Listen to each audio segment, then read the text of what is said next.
Let's talk about the writing process. Often we think about a piece of writing as a product. You've got an essay to complete and you're going to produce a product. But it may be useful to think about this as a process rather than a product. For instance, if you're an athlete and you go out and play in a game, the game is the product. That's what you've been working toward. But of course, you would never think, okay, I'm going to sit around and do nothing all week, all season, and I'll go out and I'll play a few games, and then I will do the very best that I can. That's the best strategy for success. No, you think about all of the time and effort you put into preparing for that game. You go to practices, you watch film from previous games, you go to the weight room, your coaches talk with you about plays, you study plays. There's all kinds of effort that goes into preparing for the game. And then once the game is completed, you review what happened in that game and to think about how you can improve before the next game. Well, writing's the same way. If we think about writing just as a product, then we forget all the things that need to go into a piece of writing to make it as good as possible.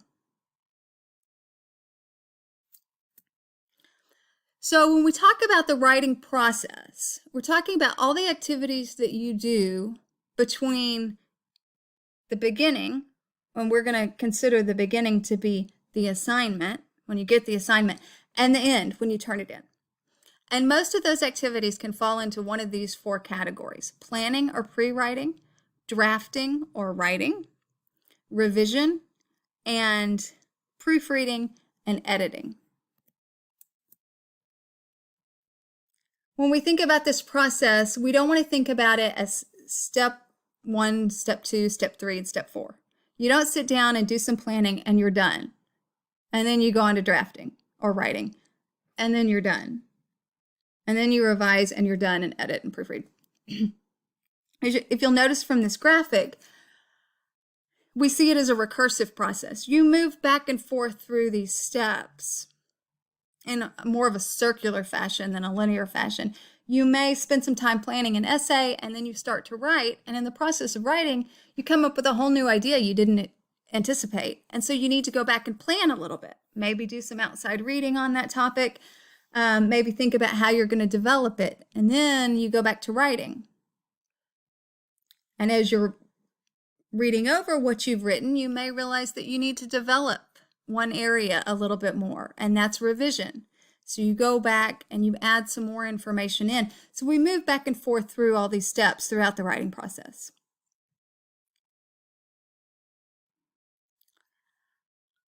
The planning stage is a bit like practices and the weight room, or rehearsing a piece of music if you're a musician.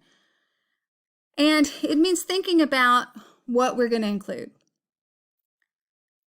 The more time you spend in planning and thinking about what you're going to write about, the easier the drafting process will be. And I agree with you, writing is hard. And getting those words on the page is hard. But if you'll put some time into planning and pre-writing, that process will come more easily. So among the things you can do in the planning stage is to read and think about the assignment and start to jot down ideas on that topic. It can mean making a preliminary outline, which is a little bit like brainstorming, or maybe you like outlining and you like to make a very detailed outline. That's a good planning activity as well. Free writing is the one that I prefer the most. And free writing means just spilling your thoughts out onto the page. It doesn't necessarily have to be well written.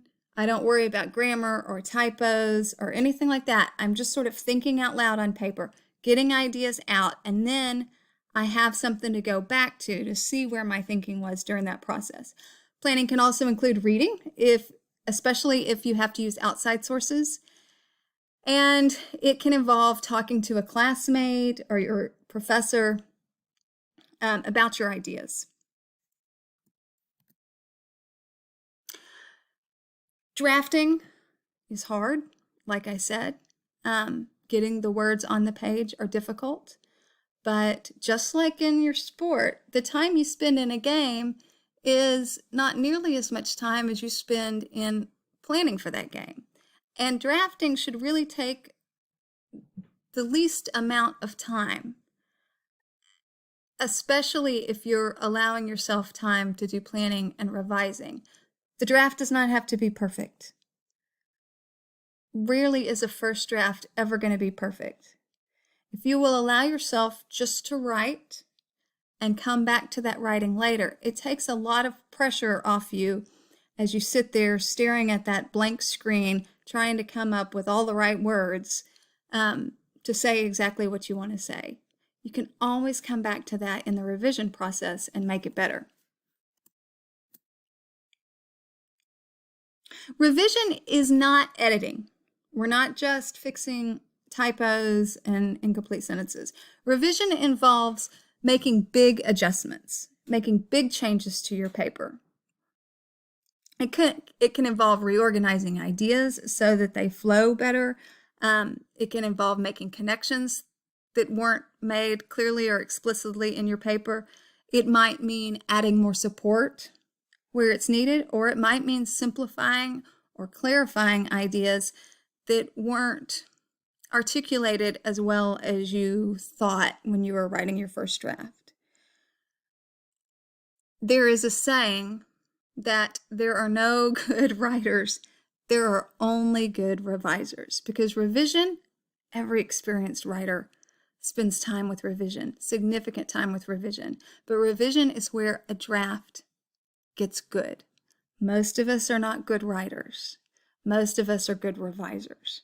We make improvements based on the product that we look at, just like when you review a game, you look at where the team can improve, where an individual player can improve based on the product that you have to look at, which is the previous game. So it's really important to spend time on revision.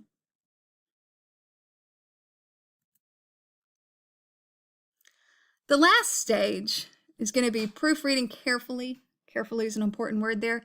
And editing the draft. That means looking for small errors, sentence level errors, typos, subject-verb agreement, incomplete sentences or run-on sentences, those kinds of things. You address those things during the editing process. Now, you may edit as you write as well or as you revise, which is fine, but at the end of any paper, at the end of any writing process, you need to go back one more time and proofread carefully. You should never share any writing that has not been proofread. Those are words to live by.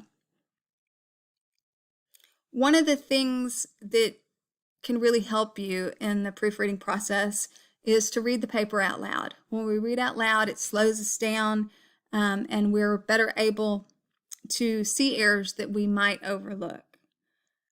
I know many of us will write something, we might read over it 2 or 3 times, quickly scanning it, and then the 4th time after we've sent that email or turned that paper in, there's this glaring error that we just didn't see time after time.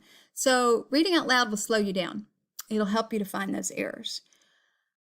Having someone else read it out loud allows us to hear the sound of our words. We can hear sentences that are awkward or unclear. We can listen to a reader for the places that they stumble over sentences because they aren't clear. And then we know to go back and look at those sentences later to see if we can smooth them out a little bit. And what I think is one of the most valuable things you can do as a part of the proofreading process, especially if you know you are prone to particular kinds of errors, is to read the paper backwards. Now, you would start at the end of the paper and find the last sentence, read that sentence forward, and then move to the second to the last sentence, then the third to the last sentence. So you're reading the sentences forward, but you're moving from the end of the draft to the beginning of the draft. What this does is it takes each sentence out of context so you can look at it just as a sentence. And that helps you to find errors, incomplete sentences, especially if you know that's a weakness for you. This can be a very useful tool to help you to find those sentences. So any one of these things, or a combination of all three of them, is one of the best ways to make sure that you're turning in a polished paper that has been carefully proofread, because there's no reason to lose points for errors that you should have seen and you know how to fix. You just didn't read carefully enough. Finally, when you write, put yourself in the perspective, in the shoes of the reader. Remember that when you write, you know exactly what you're trying to say, but all the reader can rely on is the words that are on the page. So you need to make sure that what you're trying to say is coming through clearly. If you have the opportunity and you have the time, it is always beneficial to finish a paper a day or two in advance, set it aside for a while, a day, a couple of days, and then return to it to read it one more time with fresh eyes.